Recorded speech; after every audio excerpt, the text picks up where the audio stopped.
یہ 20ویں صدی کے آغاز کے وقت جسے ہم پورا کہتے ہیں مڈل ایسٹ، بلکہ صرف مڈل ایسٹ نہیں، پورا شمالی افریقہ سلطنت عثمانیہ کا حصہ تھا، خلافت عثمانیہ۔ لیبیا، الجزائر، مصر، پورا حجاز، یمن، پورا عراق، شام، اور یہ شام ہی کے حصے ہیں در حقیقت، اردن اور لبنان، یہ سب یہ شام عرب، عراق عرب، یہ پورا علاقہ خلافت عثمانیہ یہ اس کا حصہ تھا۔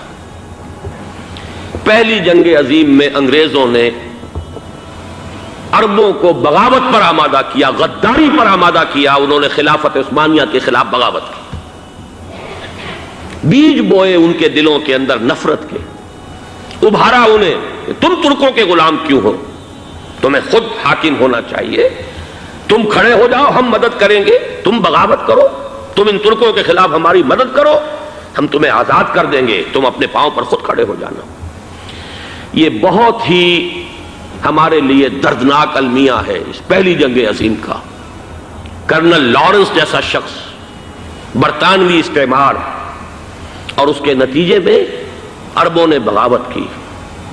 اور اس قدر دردناک بات آپ کو بتا رہا ہوں، میں پہلی مرتبہ جب سن 62 میں حج کے لیے گیا مدینہ منورہ میں، ابھی وہ ریل کے انجن کھڑے ہوئے تھے۔ یہ ترکی کے زمانے میں، سلطنت عثمانیہ کے زمانے میں بغداد سے مدینے تک ریلوے لائن تھی۔ یہ پورا ایک عالم سلطنت عثمانیہ، صرف سلطنت نہیں، خلافت عثمانیہ، پوری ٹرینیں جو ہے ترکوں کی اڑائی گئی، ہزاروں ترکوں کو شہید کیا گیا، یہاں تک کہ صحن حرم میں شہید کیے گئے سینکڑوں ترک۔ یہ جرم تھوڑے نہیں ہے، معمولی نہیں ہے۔ آج جس کی سزا مل رہی ہے، معلوم ہونا چاہیے کہ وہ جرائم کون کون سے تھے۔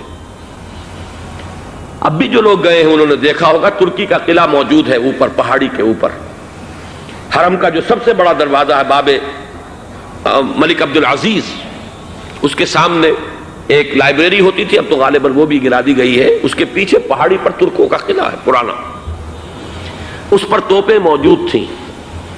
جب بغاوت ہوئی ہے، جو حرم میں آئے ہوئے تھے ترک فوجی، ظاہر بات ہے نہتے، وہ تو نماز پڑھنے آئے ہوئے تھے، ان کو وہاں ذبح کیا گیا ہے۔ اور ترکوں نے اپنی توپیں استعمال نہیں کی کہ کہیں بیت اللہ کو کوئی گدن نہ پہنچ جائے۔ بہرحال یہ غداری ہوئی ہے پہلی جنگ عظیم کے دوران، اور نہ صرف ترکوں کے، عربوں نے کی ہے۔ جیسا کہ میں نے کہا تھا، دو ہیں سب سے بڑے مجرم روئے ارضی کے اوپر امت مسلمہ کے طبقات۔ ہمارا پنجابی سپاہی بھی جا کر انگریزوں کی مدد کر کے ایلن بی کو قبضہ جو لے کر دیا بغداد کا، اس میں ہمارے مسلمان پنجابی سپاہی بھی شامل تھے۔ یہ خون چکاں باب ہے ہماری تاریخ کا اس صدی کا۔ لیکن اس کے بعد سلطنت عثمانیہ کے ٹکڑے ہو گئے، چیتھڑے ہو گئے۔ ایک انگریز نے لکھا ہے، یہ جملہ زہر میں بجھا ہوا جملہ، کہ تاریخ میں یہ بات ثبت ہو جائے گی کہ ایک انگریز نے اس سلطنت کے ٹکڑے کر دیے کہ جو عمر فاروق نے قائم کی تھی رضی اللہ تعالیٰ عنہ۔ یہ پورا عالم، یہ تمام علاقہ کس نے فتح کیا تھا؟ یہ بات ہاتھ بدل گئے تھے، پھر ترک آ گئے، خلافت عثمانیوں کے پاس چلی گئی، لیکن یہ سلطنت تو حضرت عمر رضی اللہ تعالیٰ عنہ کے زمانے سے چلی آ رہی تھی۔ اس کو ایک انگریز کرنل نے، اور اس نے بغاوت پہ آمادہ کر کے عربوں کو اور ترکوں کے پیٹھ میں چھرا گھپوا کر ان کے ذریعے سے اور ٹکڑے کر دیے۔ لیکن جب جنگ ختم ہوئی، اب انہوں نے کہا کہ اب ہمیں آزادی دیجیے، تو اب انہیں معلوم ہوا کہ غداروں کو دنیا میں کیا ملتا ہے۔ ٹکڑے کر دیے گئے۔ یہ حصہ عراق یہ انگریز کے پاس رہے گا، شام کا یہ علاقہ یہ فرانسیسیوں کے پاس رہے گا، مصر پر انگریزوں کا تسلط رہے گا، لیبیا اطالویوں کے پاس رہے گا۔ لے دے کر یہ جو علاقہ تھا حجاز، کیونکہ وہاں کچھ تھا ہی نہیں، بوادٍ غیر ذی زرع، یہ عربوں کے پاس چھوڑ دیا گیا۔ اس وقت جو بادشاہ ہیں، شاہ حسین اردن کے، ان کے دادا سب سے بڑے غدار وہی تھے، لہذا ان کو اس علاقے کی بادشاہت دے دی گئی۔ اس کے بعد نجد سے ایک تحریک اٹھی ہے، وہ سعودی جو خاندان ہے وہ نجد سے اٹھا ہے۔ نجد میں اس وقت کچھ بھی نہیں تھا، وہ تو صرف ریت کے تودے تھے اور کچھ بھی نہیں، لہذا ادھر کسی استعماری قوت کو دیکھنے کی ضرورت ہی نہیں تھی۔ وہ تو بعد میں تیل برآمد ہوا اور اس کی حیثیت ہو گئی، اور یہ امارات کا علاقہ جو ہے اس کی دنیا میں اب گویا کہ یوں سمجھیے کہ جو سب سے زیادہ اہم علاقے ہو سکتے ہیں روئے ارضی کے نقشے پر، ان میں سے ایک وہ ہو گیا، لیکن یہ اس وقت کی بات میں کر رہا ہوں، کوئی حیثیت نہیں تھی، لہذا اس کو چھوڑ دیا گیا۔ یہ ہے تاریخی پس منظر، یہ لکیریں جو کھینچی گئی ہیں، یہ ایک ملت اسلامیہ کو جو قومیتوں میں تقسیم کیا گیا، پھر نعرے لگوائے گئے المصر للمصریین الشام للشامیین۔ اب شامی ایک علیحدہ قوم ہو چکے ہیں، مصری ایک علیحدہ قوم ہو چکے ہیں، عراقی ایک علیحدہ قوم ہو چکے ہیں۔ یہ ساری تقسیمیں استعمار کی پیدا کرنا ہے، اس کا کوئی تعلق اسلام کے ساتھ نہیں۔ اب ضرورت تو اس بات کی تھی کہ استعمار کے پنجے جب یہاں سے کچھ ہٹے، دوسری جنگ عظیم کے بعد ایک دور آیا، امریکہ ابھرا ہے دنیا کی عالمی سطح پر سیاست میں، اس کے ہاں کچھ آزادی کے تصورات تھے، اس نے بھی سپورٹ کیا۔ برطانیہ کمزور ہو چکا تھا، وہ اتنے بڑے علاقے کو اب ہولڈ نہیں کر سکتا تھا۔ ہندوستان بھی آزاد ہوا، پھر یہ کہ اور دوسرے علاقوں سے بھی اس کو پسپائی اختیار کرنی پڑی۔ استعمار کے پنجے جس طرح بھی ہوئے، ان کے سینوں سے، عربوں کے سینوں سے جو ہے گویا کہ وہ ہٹے، لیکن امریکہ نے ایک اپنی بہت بڑی حکمت عملی جو اختیار کی، عالم عرب کے سینے میں اسرائیل کا خنجر پیوست کر دیا، تاکہ یہ کبھی آزاد نہ ہو جائیں، ہمارے انگوٹھے تلے رہے، ہماری پالیسی گورن کرے۔ یہ استعمار کا دوسری جنگ عظیم کے بعد، جہاں برطانوی استعمار، فرانسیسی استعمار رفتہ رفتہ یہ ہٹنے شروع ہوئے۔ صدر ناصر نے انگریزوں کو اٹھا کر پھینکا میڈیٹرینین میں اور دوسرے جگہوں سے، الجزائر نے آزادی حاصل کی فرانس سے، اطالویوں سے جو ہے لیبیا والوں نے آزادی حاصل کی، یہ ہو گیا، لیکن ایک خنجر پیوست کر دیا گیا اسرائیل کا سینہ عرب میں۔ اس صورتحال میں ظاہر بات ہے کہ ایک تو بڑی آئیڈیل پوزیشن تھی کہ پورا عالم اسلام متحد ہو، لیکن وہ تو بہت دور کا خواب معلوم ہوتا ہے۔ علامہ اقبال سے بڑا کوئی نقیب نہیں ہے ملت اسلامی کی وحدت کا۔ ایک ہو مسلم حرم کی پاسبانی کے لیے، نیل کے ساحل سے لے کر تا بخاک کاشغر، لیکن انہیں بھی اپنے لیکچرز میں کہنا پڑا کہ اس وقت جو صورتحال ہے، پورے عالم اسلام کی ایک وحدت بن جانا تو تقریباً ناممکن نظر آ رہا ہے۔ اگر کسی طرح ایک common wealth of Muslim nations وجود میں آ جائے تو بھی بڑی کامیابی ہوگی، لیکن اس سے بھی پہلے یہ تو زیادہ آسان تھا کہ عالم عرب ایک وحدت کی شکل اختیار کر لے۔ یہ تو ایک قوم ہے، اکثر و بیشتر ایک نسل یا زیادہ دو نسلیں کہتی تھے، شمالی افریقہ میں بربر نسل بھی ہے، باقی تو سب عرب ہیں۔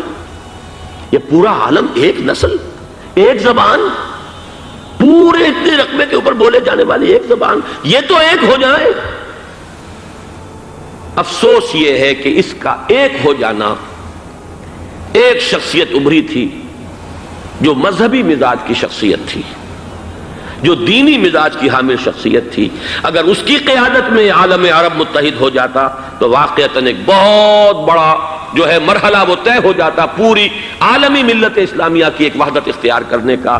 وہ شخصیت تھی شاہ فیصل شہید کی، اور اس لفظ کے ساتھ ہی آپ کے ذہن میں آ گیا ہوگا کیوں انہیں شہید کر دیا گیا، کس نے کیا کرایا،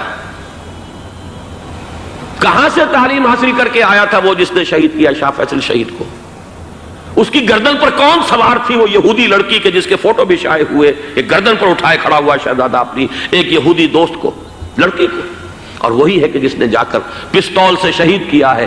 جان میں اچھی طرح جان لیجئے، جیسے بارہا میں نے عرض کیا ہے کہ حضرت عمر کو شہید کرنے والا کہنے کو ابو لولو فیروز تھا، لیکن اس کے پیچھے پورا ایرانی نسل پرستی کا جو پورا پس منظر ہے، اسے تو ہر شخص جس کی ذرا بھی نگاہ جو ہے جو صرف منظر کو نہ دیکھ رہی ہو، پس منظر کو بھی دیکھنے والی ہو، وہ تو جان لے گی کہ ابو لولو فیروز ایک فرد کا نام نہیں تھا، وہ ایران کا انتقام تھا عالم عرب سے۔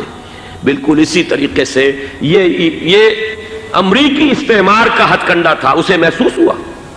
شاہ فیصل مذہبی مزاج کا شخص یہ ابھر رہا ہے، اور یہ شاہ فیصل کی حکمت عملی کا ذرا آپ اندازہ کیجئے۔ لاہور میں سمٹ کانفرنس ہوئی، اس میں وہ آئے، سب سے ٹاورنگ پرسنالٹی پورے اس وقت عالم اسلام کے اندر شاہ فیصل کی تھی، اور وہ گویا کہ ایک بہت ہی جس کو کہا جائے کہ ایک بہت ایلڈرلی، ایک بزرگانہ ایک شخصیت جو ہے، اور انہوں نے اپنی دولت کے دروازے، عرب میں وہ مشہور تھے کہ نہایت خسیس اور بخیل انسان ہے، اس لیے کہ وہاں وہ خرچ کرتے تھے حساب کتاب کے ساتھ، لیکن ان کے خزانے کھلے ہوئے تھے عالم اسلام کے لیے، ادھر بھی مدد ہے، ادھر بھی مدد ہے، ادھر بھی کام ہو رہا ہے، ادھر بھی کام ہو رہا ہے۔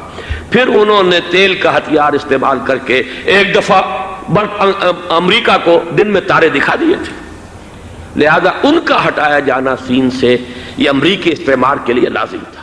ستا اٹھ کے کوئی نہیں خوش ہوندا،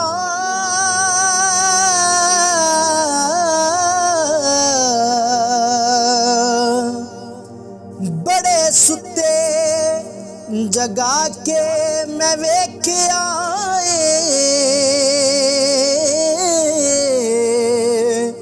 اوے کتے جیا نہیں کوئی وفادار ڈٹھا، تے ٹکر سکا بھی پا کے ویکھ آئے۔